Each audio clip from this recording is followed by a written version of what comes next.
Unbroken Entertainment.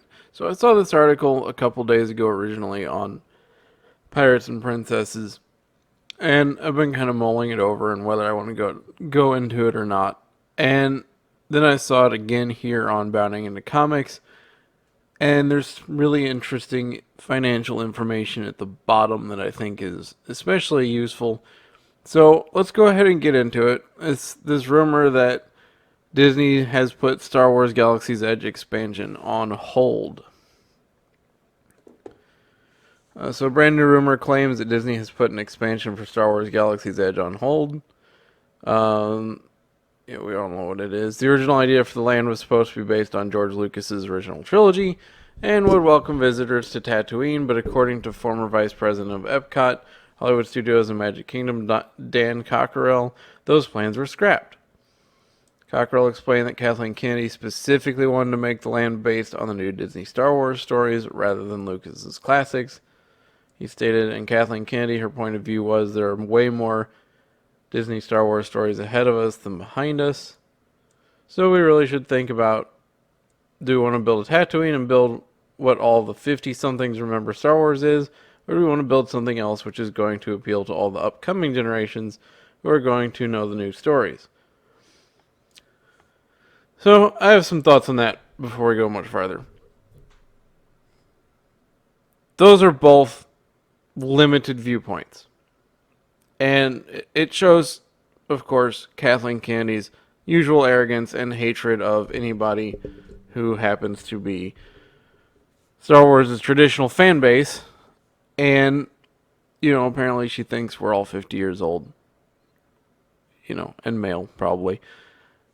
And the other end of that is she assumes that everybody is going to like the new Disney stuff and going to be into the new Disney stuff. What they should have done is a version of the park where you come in and you start in prequel trilogy land.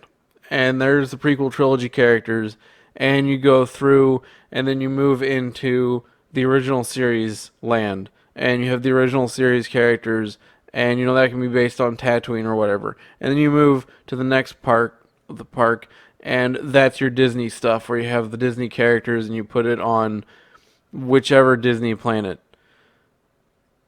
And then on top of that, they built this park not on a Disney planet people would recognize, but on a planet that's in a novel that nobody read. I mean, even if it were a popular novel, you have to understand Star Wars novels aren't mainstream, right? So, you have some people that read them, sure, but the average person going to Disney, probably not. So, it was all very narrow-minded. It's like, well, we're just going to focus it on this one area. Well, you're Disney. You should have just blown everybody out of the water. Should have combined all three segments of Star Wars and done something truly amazing. Instead, they did this half-assed thing based on a planet nobody's ever heard of from a book nobody's ever read. And not surprisingly, it landed with a thud. Given Disney sequel films have ruined the entire Star Wars brand with divisive identity politics and overall bad storytelling, including the complete destruction of Luke Skywalker, Galaxy's Edge opened up to less than stellar crowds. I think it was a combination of things. It was the movies and their reception. It was the way Disney was behaving towards fans who talked about the movies in a negative light.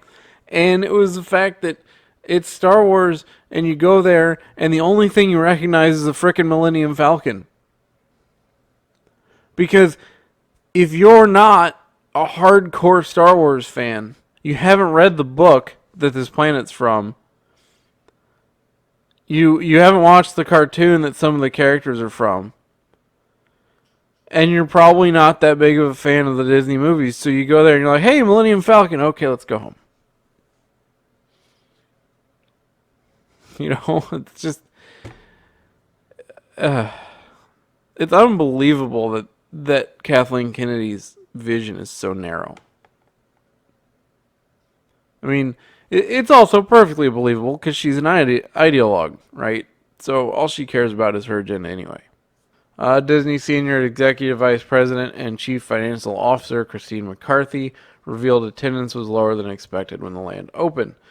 I just wanted to put more granularity on the Disneyland results for the quarter. As I said, the attendance was down 3%, but the paid attendance was up in the quarter, and that lower attendance was primarily driven by the annual pass holder visitation. And when we look at the per cap spend across Disneyland, all categories, they were up significantly year over year. You gotta love Disney's spin on things, right?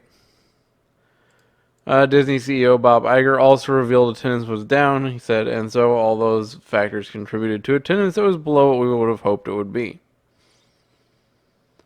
This new rumor about an expansion being put on hold comes from WDW Pro at Pirates and Princesses. The scooper claims signs point to what was internally referred to as Phase 2 being phased out. He went on to detail that the previously planned gateway for Phase 2 is now being repurposed as a terminal for Star Wars Galactic Star Cruiser guest arrivals and departures. The Galactic Star Cruiser is described by Disney as a two-night all-immersive adventure at the Walt Disney World Resort. WDW Pro cites a photo shared by Twitter user SW Edge that reveals construction of an area that they claim will be the landing area for the shuttle transport between the Galactic Star Cruiser and Galaxy's Edge. Here you have it here. As for why Disney is reportedly putting the Galaxy's Edge expansion on hold, WDW Pro claims it appears to have been discarded along with the expansion due to convenience and lower capital expenditure. Disney's out of money. Disney reported huge declines in revenue and income in its first quarter earnings for fiscal 2021 compared to first quarter 2020. Total revenue declined 22% from the first quarter a year ago. Net income declined 99% to just $29 million in 2021. And that's the parks. That's not accounting for the movies, but we also know that their movies released in that time period have done pretty poorly. You know, even with the $30 or whatever it is they charge you, it's $30 on Disney Plus to watch these movies, they've done pretty badly. You know, Raya and the Last Dragon did the best, and it didn't do great.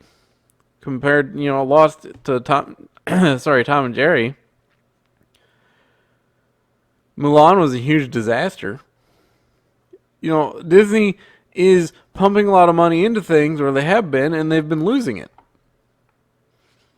So, something has to start to give.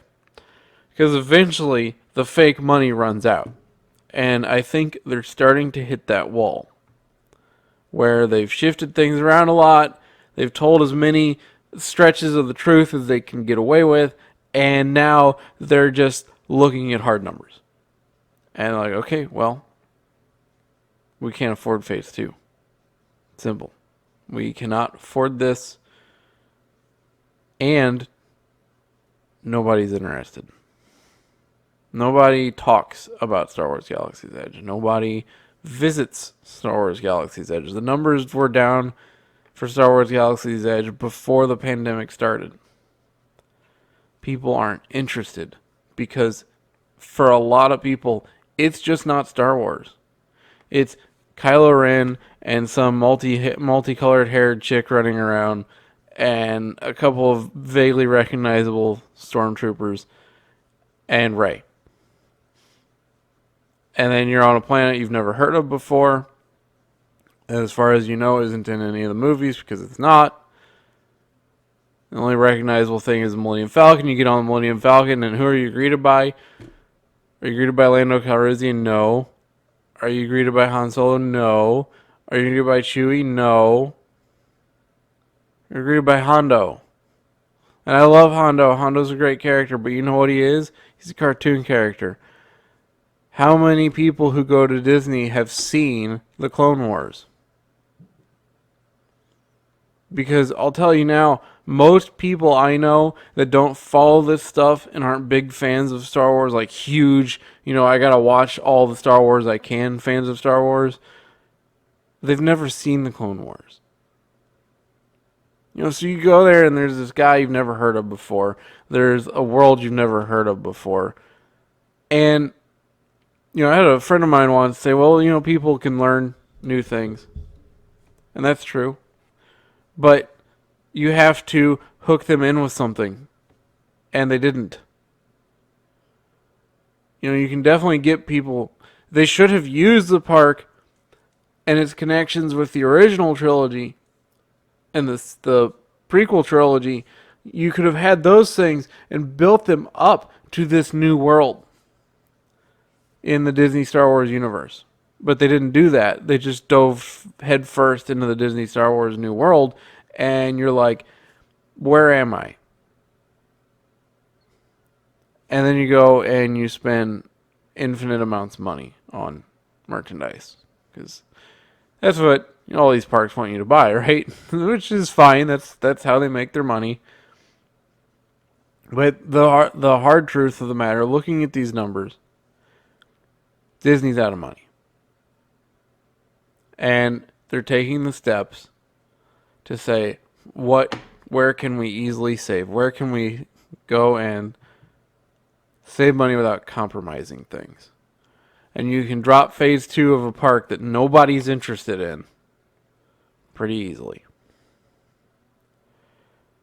The question is, how long does this continue? Let's not forget Disney's cruise line they own is shut down. So how long of bad movie releases and poor park performances, how long can the Disney go before they start to look at the hard things? And I'm looking at you, Marvel, who's not making any money. And people can say, well, the Marvel Cinematic Universe. Marvel Cinematic Universe is a different story. And it's a whole different ballgame. I'm talking about Marvel Comics. Looking at Warner Brothers talking about selling DC Comics. How long before Disney needs an influx of cash and says, we could sell out the rights to publish Marvel characters? They lose nothing doing that. How long before they start to take the hard look at things and they start to say, maybe politically agenda-driven Star Wars isn't working out. It's something to think about. I don't know the answer to those questions, but I would like to hear what you have to say about it, what you think about this park closure in the comments down below. If you like the video, hit the like button. If you're not subscribed, please consider subscribing. Hit the bell for notifications, and I will see you next time.